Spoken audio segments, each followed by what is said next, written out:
నమస్తే రేలా జాన్ అన్న, ఎట్లున్నావు? సో ఇప్పుడు మనకి బిగ్ టీవీ ప్రతిష్టాత్మకంగా ఒక ఇనిషియేటివ్ తీసుకుంది, ఫోక్ నైట్ ఫోక్ కాన్సర్ట్ అని చెప్పేసి.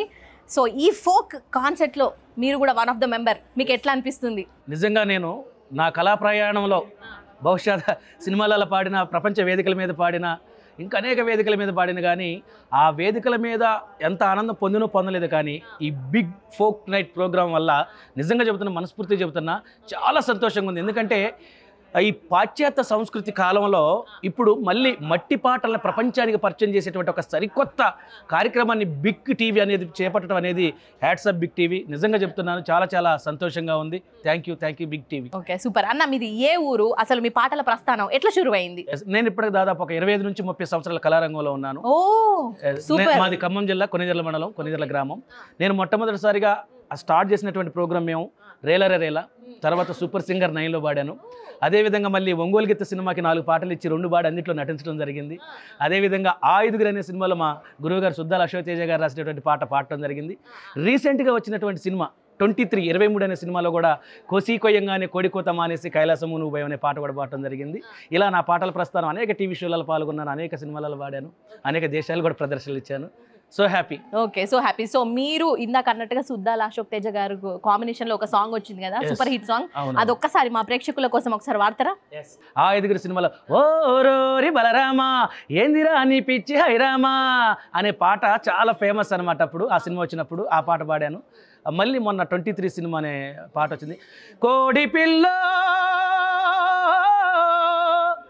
అబ్బా కోడి పిల్ల కోసి కొయ్యంగానే కోడి కూత మానేసి కైలాసము నేను పోయినానంటదే, ఆ మటలంటదే, అలైలు పడుతుందే కోడి పిల్ల. కోసి కొయ్యంగానే కోడి కూత మానేసి కైలాసము నేను పోయినానంటదే, ఆ మటలంటదే, అలైలు పడుతుందే కోడి పిల్ల. దుబ్బకడి దేశపై బొచ్చగిచ్చు మీకుతుంటే యమ శలంకూరి సెన్నప్ప సారం చేసేనంటదే, యమ శలంకూరి సెన్నప్ప సారం చేసేనంటదే, ఆ మటలంటదే, అలైలు పడుతుందే కోడి పిల్ల. సూపర్ అన్న, అసలు ఏం గొంతన్నా మీది. అసలు మీరు పాడుతుంటే మొత్తం తెలంగాణ అంతా కూడా ఒక ఊపు వచ్చేటట్టు ఉన్నది కదా, జబర్దస్త్ వాడిరన్న నిజంగా. సో చెప్పుండ్రి, అసలు అంటే మీకు పాటలు చిన్నప్పటి నుంచి ఇష్టమా, లేకపోతే ఫస్ట్ పాట ఎప్పుడు వాడినరు? అసలు ఎట్లా ఈ ఫోక్ రంగానికి మీరు 25 సంవత్సరాలు అవుతుంది అన్నారు కదా, ఎట్లా మీరు ఇందులో అడుగు పెట్టిండ్రు? ఇక నేను చదువుకునేటప్పుడు దాదాపు ఒక 5వ తరగతి నుంచి నీ పాటల ప్రస్థానం మొదలు పెట్టడం జరిగింది. 5వ తరగతి నుంచి 5వ తరగతి నుంచి పాటల ప్రస్థానం మొదలు పెట్టినప్పుడు అప్పట్లో జన్మభూమి కార్యక్రమం అనేది ఉండేది మన ఉమ్మడి రాష్ట్రంగా ఉన్నప్పుడు. అయితే స్కూల్కి సంబంధించి పాటల పోటీలు పెట్టారు. ఆ పాటల పోటీలు పెట్టినప్పుడు నన్ను కూడా మా టీచర్స్ పాటల పోటీలకి పంపడం వల్ల ఆ రోజు నాకు సిల్వర్ మెడల్ వచ్చింది అనమాట, ఫస్ట్ ప్రైజ్ వచ్చింది అనమాట. ఇక అప్పటి నుంచి వెనక తిరిగి చూసుకోలేదు. జన్మభూమి అనే పాట పాడినందుకు. ఆ పాట మాకు కూడా చిన్నప్పుడు స్కూల్లో కాంపిటీషన్ పెట్టినుండే, అయితే నేను కూడా వాడిన, ఒక ఆయన కళ్ళు తిరిగి పడిపోయిండు, అప్పటి నుంచి పాడొద్దన్నారు. అది కూడా అశోక్ తేజ సార్ రాసిన పాట, జన్మభూమి పాట. ఆ పాటతోటే నేను కొద్దిగా ఈ ప్రపంచానికి పరిచయం అయినా అక్కడి నుంచి. మీరు 25 సంవత్సరాల నుంచి ఈ ఫోక్ రంగంలో ఉన్నారు, మంచి మంచి పాటలు పాడిరు, పెద్ద పెద్ద టీవీ షోలకి మీరు పర్ఫార్మెన్స్ ఇవ్వడం కూడా జరిగింది.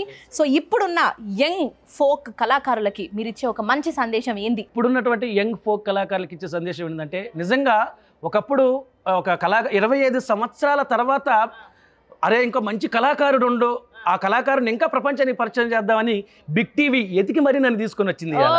సూపర్, ఇది వాస్తవం. ఎందుకంటే ఇప్పుడేమైందంటే సోషల్ మీడియా వచ్చిన తర్వాత, యూట్యూబ్స్ వచ్చిన తర్వాత అవకాశాలు అందనటువంటి వాళ్ళు కూడా ఇప్పుడు ఆ సోషల్ మీడియా ద్వారా, యూట్యూబ్ల ద్వారా ఇప్పుడు మంచి లక్షల వ్యూస్ తోటి, కోట్ల వ్యూస్ తోటి పోతున్నటువంటి గాయకులందరికీ కూడా శుభాకాంక్షలు. నిజంగా వారి యొక్క ప్రతిభే వాళ్ళని ప్రపంచానికి పరిచయం చేసింది. దాంతోపాటు ఆ కొంతమంది యూట్యూబ్లలో చాలామంది పాడతారు. వాస్తవానికి ఇప్పటిదాకా పాడినటువంటి పిల్లలలో నాకు 50% మంది తెలియదు.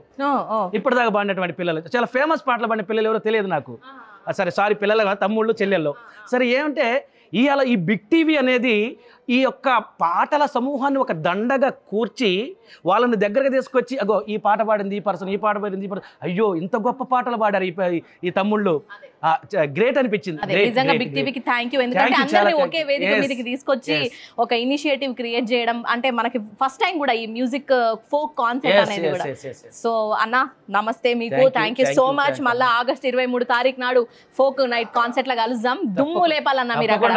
ఒకటే చెబుతున్నా, ఇది జానపద ఒక ఏమంటారు దాన్ని, ప్రపంచం అని చెప్పొచ్చా? జానపద ప్రపంచం కాదు, ఇది ఒక ప్రళయం ప్రళయం ప్రళయం ఒక తుఫాన్ అనుకున్నా ఈ ప్రళయం అనుకున్నా చాలా తక్కువే ఇది.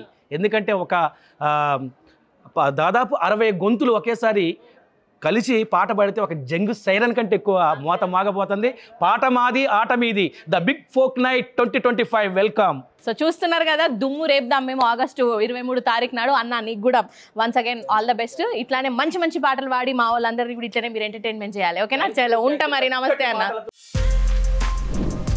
For more videos like this, subscribe Big TV channel.